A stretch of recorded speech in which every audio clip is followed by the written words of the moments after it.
Today I'm going to show you step by step how to update a listing. So I have a listing that I actually need to replace the download that they get. It's a digital product. So I'm going to show you how to do that and also some tricks within Etsy. So here we are in my listings page, and I'm going to this one here, the annual budget spreadsheet. We'll click this little gear icon and hit edit.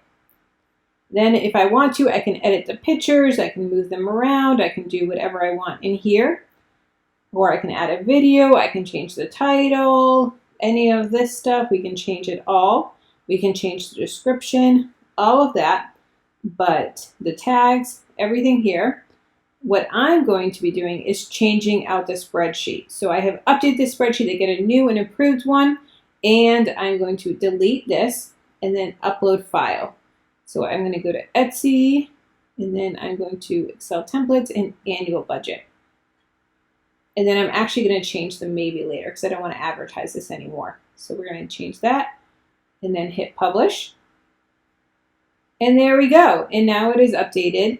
Here it is, and we are good to go. So it is super simple on how to edit a listing. Let me know if you want any other tutorials on Etsy or any other entrepreneurship tutorials. I'll have an Etsy playlist linked for you at the end of this video, as well as some other tutorials.